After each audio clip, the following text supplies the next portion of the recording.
అన్న ఇదంతా పక్కన పెడితే ఎంవి మ్యూజిక్ అనేది తోటలకు ఎందుకు వచ్చింది, ఏ ఇయర్ లో పెట్టినావు? 2011లోనే నేను యూట్యూబ్ స్టార్ట్ చేసినది. 2011 ఐఎమ్ జూజూబీ మిసాల్ కూడా రాలేప్పుడు అప్పుడే స్టార్ట్ చేసిన.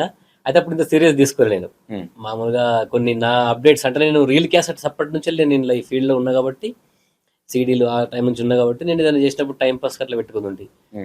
ఎంవి మ్యూజిక్ అంటే తాత పేరు మేకల వెంకయ్య, ఇక ఆటోమేటిక్ గా నా పేరు మా భార్య పేరు విజయ, అట్లా కూడా కలుస్తుంది ఆటోమేటిక్ గా. కానీ నా అంతర్యం అయితే మా తాత. ఆ ఉద్దేశంలో ఎంవి మ్యూజిక్ అని పెట్టేసిన.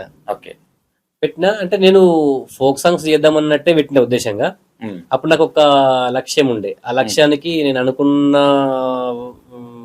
సందర్భం రాలే అప్పుడు. అందుకే ఛానల్ పెట్టి ఆగిన, కొన్ని చిన్న చిన్న అప్డేట్స్ ఇస్తూ ఆగిన అనమాట. ఆగి నేను అనుకున్నటువంటి సందర్భం వచ్చినప్పుడు అప్పుడు సీరియస్ గా పాటలు చేసి అప్పటి నుంచి వెళ్ళి చేసుకుంటూ వచ్చిన. అన్న మీకు ఫస్ట్ ఇట్ నేను కైండ్ ఆఫ్ రీల్స్ క్యాసెట్లు వద్దన్నా, అది అందరికి తెలుసు, ప్రపంచం అంతా చూసింది, తెలియని విషయాలు మాట్లాడుకున్నాం. యూట్యూబ్ లో మళ్ళీ కన్నా ఫస్ట్ 1 million కొట్టిన పాట. ఫస్ట్ 1 million అంటే నేనొస్తా బావా అనేది కొట్టింది, కానీ లేట్ గా కొట్టింది కొంచెం. బంగారు బావ అనేది ఇంకా కొంచెం సక్సెస్ కొట్టింది. మదన సుందర్ తోని బ్లాక్ బస్టర్ వచ్చింది అనమాట. ఎన్ని మిలియన్ పోయిందని ఇప్పటికి? అది మన సుందర్ ఇప్పుడు 80 million. 80? అది 1 day లో 1 million పోయింది అట్లా. అప్పుడు అంటే ఆ టైంలో 1 million ఏందన్నా, 1,00,000 పోతేనే అమ్మ 1 million కొట్టిన. దాంతో మన ఛానల్ గానీ మన ఛానల్ టీమ్ లో ఉన్న వాళ్ళందరికి గానీ మంచి పేరు వచ్చింది, నాకైనా. ఆ టైంలో ఏందన్నా ఎంవి మ్యూజిక్, సై టీవీ, ఇంకెవరు 2-3 ఛానల్ ఉండే, ఇవి మొత్తం ఇట్లా ఇట్లా ఇట్లా తలెత్తుకొని చూస్తుండే. అరే అందులో ఏ పాట రిలీజ్ అవుతుంది, మనం ఎందుకు చేయలేకపోతున్నాం, అందరు షాక్ అయ్యారు. అంతెందుకు ఇప్పుడు నువ్వు చెప్తున్నా తిరుపతి కూడా నాకు చాలా సార్లు ఫోన్ చేసిండు. అంటే అప్పటికైనా సై టీవీ పెట్టలే, ఇంకా పెట్టలే. ఆయనకు వేరే ఒక ఛానల్ ఉండే. అయితే ఆయన కూడా ఫోన్ చేసి అంటే ఫోక్ సాంగ్స్ కింద 1 million views వస్తాయా అని నమ్మలే చాలా మంది. ఆయన కూడా షాక్ అయ్యాడు. ఏంది తేజ అంటే నాకు మంచి మిత్రుడు మొదటి నుంచి వెళ్ళి, తిరుపతి చిన్నప్పటికెళ్ళి. ఇంత ఘోరంగా వ్యూస్ వస్తున్నాయి, ఏంది అసలు ఎట్లా వస్తున్నాయి, హౌ ఇస్ పాసిబుల్ అని ఆయన కూడా షాక్ అయ్యాడు చాలా సార్లు ఫోన్ చేసి. మన మదన సుందర్ తర్వాత అప్పుడు ఆయన ఛానల్ పెట్టిండు, అప్పుడు సైటీ. ఆయన కూడా సక్సెస్. అంటే అప్పుడు ఫోక్ సాంగ్స్ అనే వాటికి 1 million views వస్తాయని ఎవరు నమ్మలే. సినిమా పాటలే తోపు అప్పుడు. అవును అవును, అంటే నాకు చాలా మంది చెప్పిండ్రు, నేను కూడా నమ్ముతా. ఫోక్ సాంగ్స్ కు 1 million views అనేది మల్లికన్న నుంచి అనేది, మల్లికన్న నుంచి ఎంవి మ్యూజిక్ నుంచి అంటే ఒక వ్యవస్థ, ఒక టీం. అది అన్న టీం దగ్గర, మల్లికన్న అంటే ఒక వ్యక్తి, వ్యక్తికి ఇంపార్టెన్స్ అన్న.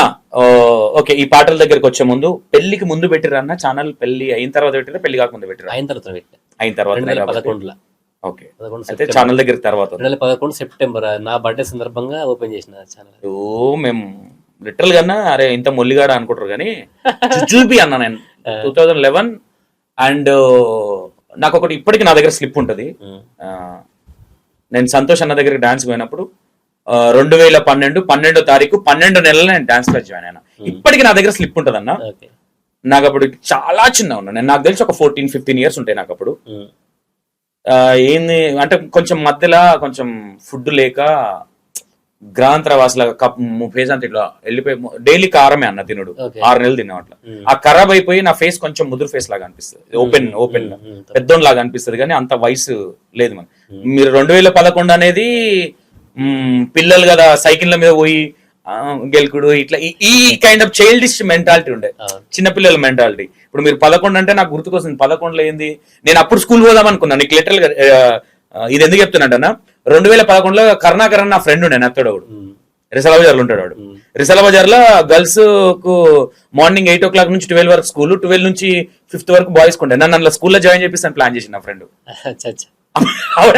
ఇది నాకు భలే గుర్తుకొచ్చింది. 2011 అంటే ఉద్యమం టైం, అది తెలంగాణ ఉద్యమం నడుస్తుంది. ఓ మీరు అప్పటికే ఛానల్ పెట్టారంటే చాలా గ్రేట్ అన్న. ఎట్లా ఇప్పుడు వదినమ్మ మీది ఎట్లా, లవ్ మ్యారేజా మీ ఇద్దరిది?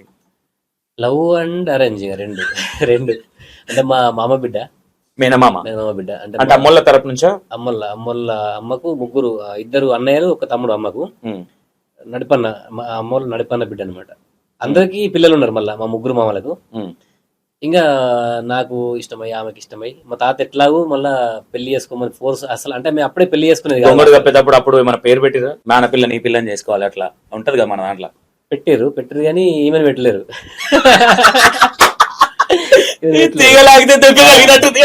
పెట్టలేరు. ఈమె నేనే చూజ్ చేసుకుని, ఆమె చూజ్ చేసుకుని నేను చూజ్. ఎంతమంది మరదలు అన్న ఉన్నారు? ఒక్క మామకు 3, ఇంకొక మామకు 2, ఇంకో మామకు 2. ముగ్గురు, ఇద్దరు, 5, 6, 7, ఆ. వదిలే 8వ పర్సన్. అంటే మళ్ళీ వీళ్ళు కాక మళ్ళీ మా తాత వాళ్ళ పాలలు ఉంటారు ఇంకా వాళ్ళొద్దు, ఈ మీ అమ్మోళ్ళ సంబంధించిన వాళ్ళే మెయిన్ వాళ్ళు అవుతారు మనకి. మళ్ళీ బామర్లు బాగానే ఉంటారు మళ్ళీ. వీళ్ళ దాంట్లో ఈ 8 మందిలా వదిననే ఎందుకు చూస్ చేసుకోవాల్సి వచ్చింది? అంటే నేను ఆ టైంలో కూడా ఎందుకో మరి మంచి అంటే మనకు సెట్ ఎవరు అవుతారు మైండ్ సెట్ అనేది ఆలోచించిందో మరి ఏమో తెలియదు, అనుకోకుండానే కలిగిందో తెలియదు. మాకిద్దరికి ఇష్టమైంది. మా తాత కూడా మా తాతకు ఇష్టం అంటే నా కొడుకు పిల్లల్ని చేసుకోవాలనేది తన స్వార్థం ఉండే. అట్లా నేను చెప్పిన నేను మరి ఏమైనా చేసుకుంటా అని చెప్పిన. వాళ్ళ ఇంటికానే ఉంటుంది. అంటే వీళ్ళందరూ సెపరేట్ ఇల్లు ఉంటాయి. మళ్ళీ మా తాత పాతిల్లు మళ్ళీ వేరే ఉంటాయి. ఆ పాతిల్లు మాకు ఇచ్చినట్టు. ఓకే. మా అమ్మకి ఇచ్చింది మా పాతిల్లు. ఓకే అన్న, ఎప్పుడు మీరు ఎక్కువ క్లోజ్ గా మీ మనసులు కలిసి సందర్భంలో మీరు మాట్లాడుకున్న డిస్కషన్ ఏంటి? ఫస్ట్ మల్లికన్న మాట్లాడిచ్చిందా లేదా వదినే మాట్లాడిందా? నేనే మాట్లాడించిన. ఫస్ట్ నేనే మాట్లాడించిన. ఏమన్నా ఏం పిల్ల ఎటు పోతున్నా అంటే దాన్ని ఏమంటారు, కూల్ గానే ఉంటుంది మా మధ్యన సంభాషణ. ఇప్పటికి కూడా అట్లే ఉంటది. ఏదో ప్రేమ పెళ్లి కదా అట్లా ఇట్లా ఏం అంటే కూల్ గా ఒక టోటల్ సాఫ్ట్ కార్నర్ లో ఉంటది. అట్లా ఉంటది. ఓకే, ఇప్పుడే కొత్తగా లవ్ లో పడుతున్నారనే టైప్ లో ఉంటది. ఇంకా మల్లిక్ గారు నన్ను ఇప్పుడే చూస్తున్నారు ఈ కైండ్ ఆఫ్ ఉంటది. ఫాస్ట్ కాకపోతే ఒక్కటైతే నేను సంబరపడతా, అంటే అప్పుడు నేను ఏదైతే ఆమె నుంచి ఆశించిన, అంటే ఎవరికైనా ఒక జీవిత భాగస్వామి ఇట్లా ఉండాలని అనిపిస్తుంది ఏ మనిషికైనా. అట్లనే ఉన్నది. నాకు సపోర్ట్ అయినా, నన్ను అర్థం చేసుకోవడం. నాకు సపోర్ట్ దగ్గరకు వద్దాం ముందు, మీరు ఇద్దరు ఎట్లా కలిసి ఆమె అంటే ఎట్లా కలిసి ఒక చిన్న అది కూడా ఫన్నీ ఉంటుంది, మంచిగా ఉంటుంది. అప్పుడు నేను ఇంటర్ చదువుతున్నా. ఇంటర్ అప్పుడు ఆమె 5th క్లాస్, 7th. నాకంటే 5 years చిన్న. అంటే ఇంటర్ అప్పుడు 7th అంతే. ఇంటర్ ఫస్ట్ ఇయర్ నేను అప్పుడు, ఈమె 7th అంటే 5 ఏళ్ళు అంతే కదా. 7th క్లాస్ అంటే మా ఊర్లో ఒక ప్రైవేట్ స్కూల్ ఉండే, ఆ ప్రైవేట్ స్కూల్ కి వస్తుండే 7th క్లాస్ లో. నేనప్పుడు నాకు డబ్బులు సరిపోక ఆ స్కూలు మన ప్రిన్సిపాల్ నన్ను ఇట్లా మరి ఒక పీరియడ్ చెప్పడానికి వస్తావా ఇట్లా. అప్పుడు సోషల్ అంటే బాగా ఇష్టం ఉండే. ఓకే, అంటే నాకు గవర్నమెంట్ కాలేజ్ కాబట్టి ఒకటే పూట ఉంటుండే. నాకు మధ్యాహ్నం 1 గంటకు వస్తుంటే, మధ్యాహ్నం తర్వాత సోషల్ ఇట్లా సబ్జెక్ట్ చెప్పడానికి ఉంటానట్టు వాళ్ళ స్కూల్ కి పోయినప్పుడు. ఈ 7th కూడా నేను చెప్పాను సోషల్. అప్పుడు మర్దలకు పాఠాలు చెప్పిన మళ్ళీ టైటిల్ ఇదే పెట్టండి. అయితే అట్లా అప్పుడు అంటే బాగా ఆమెకు భయం ఉండే. నాకేంటంటే అప్పటికి మేము బాగా పేదరికం. మా మామూలు కొద్దిగా ఎంత భూమి జాగాలు ఉండి కొద్దిగా ఉన్నోళ్ళు కొంచెం అట్లా నేను మాట్లాడిస్తే ఏమవుతుందో అని అప్పుడు నాకు భయం. ఆమెకేమో మా బావ ఇట్లా అని భయం. అట్లా మాట్లాడకపోతుండే స్టార్టింగ్ లా. తర్వాత ఇట్లనే నేను అప్పుడు ఈ వరల్డ్ మ్యాప్లు, ఇండియా మ్యాప్లు, సోషల్ ఉంటాయి కదా అన్ని, వాటి గురించి నేను బాగా నాకు చిన్నప్పటికెళ్ళి అవగాహన ఎక్కువ సోషల్ లా. వాటి గురించి ఎక్స్ప్లెయిన్ చేస్తున్నప్పుడు మామూలుగా నోట్స్ రాసుకొచ్చారు ఇట్లుంటారు కదా. స్ట్రెంత్ అంతా ఎంత ఒక 25 members ఉంది అంతే ఆ క్లాస్ లో. అట్లా నేను మాటలు కలిపిన. నేనే మాటలు కలిపి మా మరదలు అనగానే ఇట్లుంటది కొద్దిగా ఎఫెక్షన్. అంటే అప్పటికి మా ఇంట్లో పేరు పెట్టుడు ఇవన్నీ పక్కకెడితే నాకు అట్లా ఒకటే కాడ చూడడం వల్ల ఇద్దరికి అనిపించింది. ఇక అప్పుడు ఆమె చిన్నపిల్ల కాబట్టి నేనేం ధైర్యం చేయలేదు, చెప్పలేకపోయినా. ఇక అంటే కొంచెం చూసినా మాట్లాడిస్తుంటే అంతే తప్ప నేను వేరే ఇక అప్పుడు చిన్నప్పుడు ఇంటర్ అంటే అప్పుడు అంత ఏముంటుంది, టీనేజ్. వాళ్ళు 7th అంటే వాళ్ళకి ఏముంటది, వాళ్ళకి అంత ఇంటర్ ఫస్ట్ ఇయర్ అప్పుడు. నేను ఫస్ట్ ఇయర్ అప్పుడే. ఓకే. అయితే దాని తర్వాత మళ్ళీ కట్ చేస్తే నేను హైదరాబాద్ వెళ్ళిపోయాను. ఇంటర్ అయిపోయిన తర్వాత మళ్ళీ కలుసుకోలే. ఆమె వాళ్ళ అమ్మమ్మ ఇంటికి వెళ్ళిపోయింది చదువుకోవడానికి. ఆమె 10th అప్పుడు మళ్ళీ నేను ఒక ఫంక్షన్ లో కలిసినప్పుడు చెప్పిన ఇట్లా నువ్వంటే ఇష్టం ఉండే ఇట్లా అని చెప్పిన. చెప్తే దెబ్బ కాడికి ఫంక్షన్ లకి వెళ్ళిపోయింది. వెళ్ళిపోతే ఆమె క్లాస్మేట్స్ ఉంటారు ఒక 5 పంచ పాండవుల్లాగా, ఆ చెల్లెళ్ళు జిగిరిలు. వాళ్ళు కూడా అంటే అన్నయ్య ఇట్లా మంచి పాటలు పాడతారు, అన్నయ్యనే కదా మీ మేనబావనే కదా మాట్లాడుతుంది అట్లా ఇట్లా వాళ్ళు బాగా బదిలాడి తీసుకు. అప్పట్లో మోటివేషన్ ఎక్కువ చేస్తేనే కాంప్రమైజ్ తక్కువ ఉండేది. అప్పుడు ఈ చెల్లెళ్ళకి కూడా ఏంటంటే నేను అంటే ఇష్టం బాగా. వీళ్ళందరూ నాకు రాఖీలు కడతారు బాగా. లేదా ఒక బ్యాచ్ అన్నట్టు వీళ్ళ 5 ఈమె 6 వీళ్ళంతా ఇలా క్లాస్ లో. అప్పుడు వీళ్ళది గుల్లపేట చదువుకున్నారు. ఇప్పుడు ఇటుకి వెళ్ళిపోయి మళ్ళీ గుల్లపేటకి వెళ్ళిపోయింది 10th కు. ఓకే. అంటే 7th చదివి మళ్ళీ 8th నుంచి 10th దాకా గుల్లపేట, వాళ్ళ అమ్మమ్మ గుల్లపేట. అక్కడ వీళ్ళంతా బ్యాచ్. వీళ్ళకి ఎందుకు నేను నచ్చిన బాగా. ఇక అంటే అప్పుడు ఏముంటది, హైదరాబాద్ వచ్చినాడు అంటే కొద్దిగా పాటలు పాడుతున్నాడు ఉండే కదా. అన్నయ్యకి ఎంత మంచిగా మాట్లాడుతుంది అంటే అప్పటికి 6 నెలలకు మాట్లాడిన. 6 నెలలకు మాట్లాడిన తర్వాత అప్పుడు కొద్దిగా అటన్ 10th ఎగ్జామ్స్ అయిపోయినాయి. మా తాత కొంచెం సీరియస్ గా ఉన్నాడు అప్పటికి. ఇక తను పెళ్లి చేసుకోవాలన్న తర్వాత ఆమె 10th అయిపోయినాక 6 నెలలకే పెళ్లి చేసారు మాకు. అప్పుడు నాకు ఈ ఫ్రెండ్స్ చెప్పిన తర్వాత ఫస్ట్ వదిన మీతో ఏం మాట్లాడిందన్న? నేను నేనే మాట్లాడిచ్చిన, నువ్వు అంటే ఇష్టం నాకు బాగా అని చెప్పిన.